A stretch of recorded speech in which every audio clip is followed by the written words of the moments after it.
Pada waktu beliau jadi khalifah, yang diangkat jadi gubernur di Mesir adalah Amr bin As.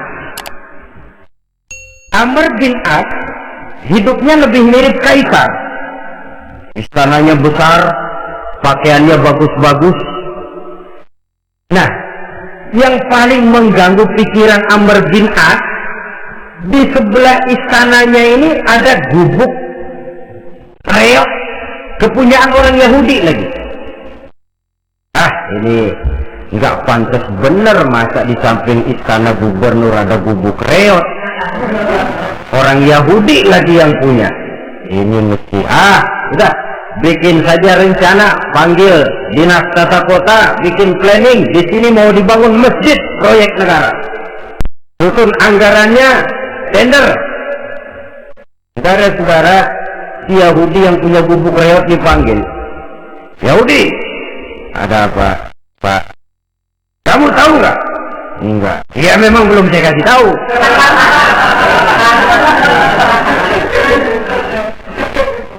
Ada apa, Pak?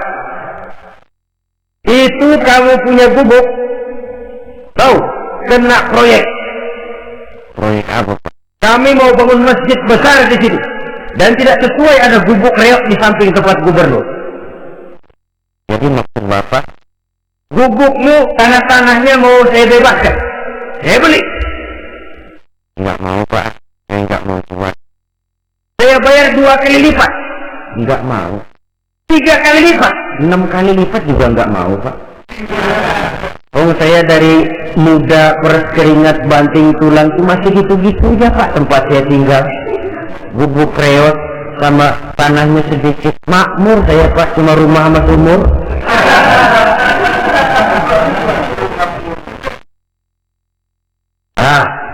Ini Yahudi kelewatan juga.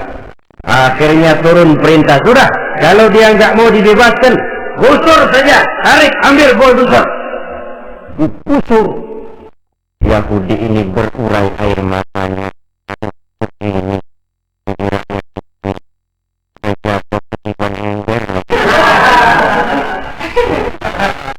tapi pikir-pikir Amr bin As kan bukan yang paling atas. Dia kan cuma pejabat, masih ada atasannya lagi. Lapor, lapor. Yahudi ini berangkat ke Medina. Bayangkan dari Mesir ke Medina. Jalan. Di sepanjang jalan dia berpikir, membanding-banding. Kalau gubernurnya saja istananya begitu mewah, apalagi khalifah. Kalau gubernurnya balak main gusur, apalagi khalifahnya. Dan saya bukan orang Islam, apa dia lemin ngadu? Apa dapat tanggapan? Berangkat dia sambil harap-harap cemas. Sampai di pintu kota Madinah, dia temui orang lagi tidur di bawah pohon kurma. Selamat siang, Pak. Ada apa? Pak. Apa?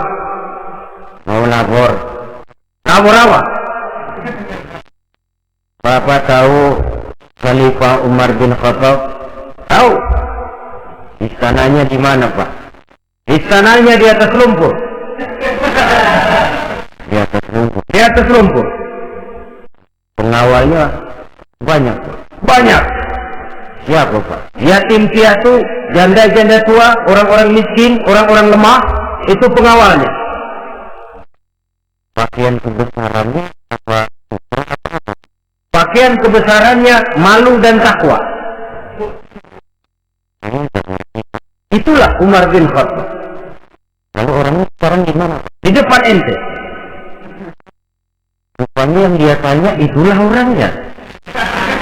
Gemeter Yahudi ini, keringat bercucuran.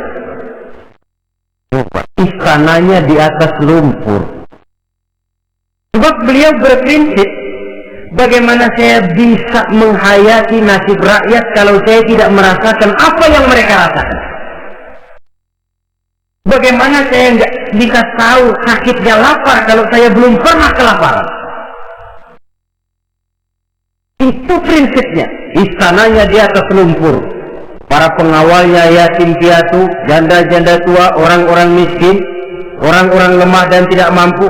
Dan pakaian kebesarannya malu dan takwa. Kamu dari mana? Dari Mesir, Pak. Ada apa? Mau laporan gubernur Bapak di Mesir yang namanya Amr bin As. Kenapa? Main gusur aja, Pak. Ceritanya? Iya, dia mau bangun masjid. Kebetulan di areal itu saya punya tanah sama gubuk segitu-gitunya. Saya nggak mau dibeli. Digusur, Pak. Saya mau mencari keadilan. Begini. Kamu lihat tempat sampah itu? Lihat. Di situ banyak tulang. Coba kau ambil kemari satu. Tulang unta, bawa sini. Bingung. Pak, saya kemarin mau cari keadilan. Kalau tulang mah di Mesir juga banyak, Pak. Sudahlah, pokoknya kau ambil saja tulang itu. Coker dapat dikasih tulang itu digaris lurus oleh Sayyidina Umar dengan ujung pedang. Keren. Nah, nih, kau bawa kepada Amr bin As. Makin bingung gitu. Ya begitu. Suruh bawa tulang cuman digaris.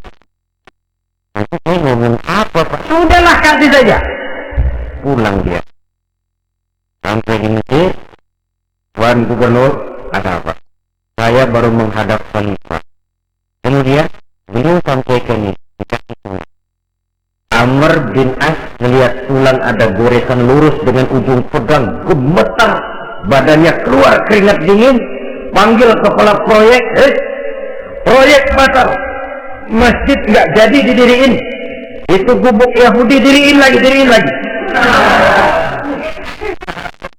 Ini Yahudi makin bengong. Ini gubernur dapat tulang doang begitu takut.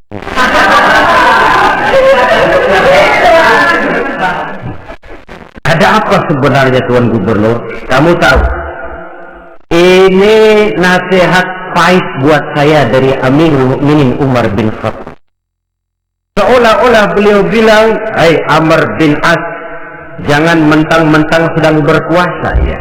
Pada suatu saat kau akan jadi tulang-tulang kayak begini. Maka mumpung kamu masih hidup dan berkuasa, berlaku lurus dan adillah di atas tulang ini. Keren. Lurus, adil, jangan bengkok. Sebab kalau kamu bengkok, nanti aku yang luruskan pakai pedangku." Apa yang nggak Ngeper begitu.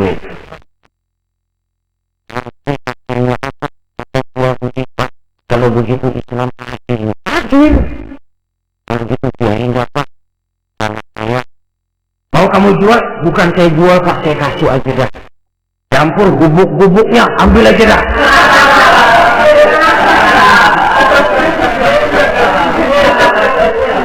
Masuk Islam di Yahudi ini oleh karena keadilan dari Umar bin Khattab. Mari kita ambil satu cerita lagi. Pernah beliau jalan-jalan di lorong kota Madinah, di tempat yang namanya Harah bersama Aslam. Ada ibu-ibu, anaknya nangis, lapar mah, sabar dikit lagi matang gitu. Memang tuh ibu lagi ngerebus, bunyi air ngebulak, lubuk.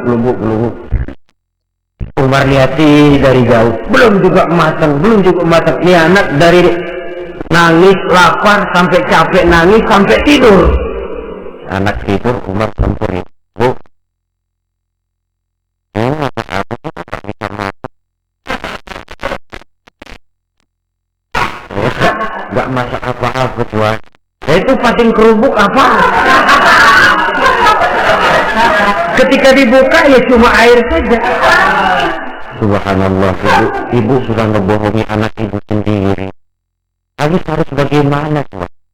Saya sudah nggak punya makanan untuk dimasak. Sementara perut nggak kenal kompromi. Jalan satu-satunya, ya terpaksa anak saya bohongi. Saya bilang sebentar lagi matang, sampai dia tidur sekarang ini. Memangnya Khalifah Umar gimana sih ngurus-ngurus? Subhanallah, dia orang zalim. Dia yang memegang urusan kami, tapi dia nggak tahu nasib saya. Anak kelaparan, keluarga terlantar. Begitu. Dia zalim betul Umar bin Khattab. Kalau begitu tunggu Pak. Dia pulang bersama Aslam menuju Baitul Mal. Dia ambil tepung 1 karung, dipikul sendiri. Dipikul sendiri, kata Aslam, ya Khalifah biar saya yang bawa. Jangan. Kenapa Khalifah? Aku kau kira kau sanggup mikul dosa saya di akhirat nanti? Biar saya yang mikul sendiri.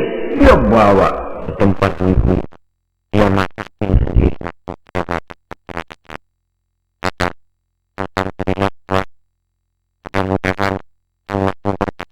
Tuan lebih baik. Sebenarnya Tuan siapa? Saya yang makin apa buat ibu bilang soal ini? Gemetar si ibu. Gemetar si ibu. Tapi memang peka dan menghargai kritik orang. Tidak membungkam setiap orang yang nadanya sumbang atau berbeda. Kadang beliau berkata, saya khawatir karena orang terlalu segan dengan saya, lalu gak ada yang berani negur kalau saya salah. Kan begitu biasanya. Karena sudah terlalu segan, lalu semuanya orang mau diaminin saja. Asal dibilang gak benar, marah, jengkel. Lalu disingkirin, maunya diiyain, inggih, kula nuwun. Oke bos. Beliau bilang, saya khawatir kalau tidak ada orang yang mau menegur kesalahan saya jika saya terlanjur nanti. Itu muncul orang, demi Allah, saya akan menegur Tuhan dengan pedang saya ini. Cerah mukanya, senyum bibirnya, alhamdulillah. Anak muda, saya memerlukan orang macam kau, yang berani berkata ya terhadap yang benar dan tidak terhadap yang tidak benar, apa dan bagaimanapun resikonya. Di sini kelihatan sikap beliau menghadapi orang yang berbeda pendapat. Keadilan, keberanian dan ketegasan, cepat menerima kebenaran merupakan serentetan dari sifat-sifat utama beliau sejak masuk Islam sampai menjadi khalifah yang kedua. Bahkan dengan jasa beliau, Islam kemudian tersebar menembus dinding Jazirah Arabia, memasuki Bizantium dan Persia, sehingga beliau juga dikenal sebagai periode Al-Futuhat Al-Islamiyah.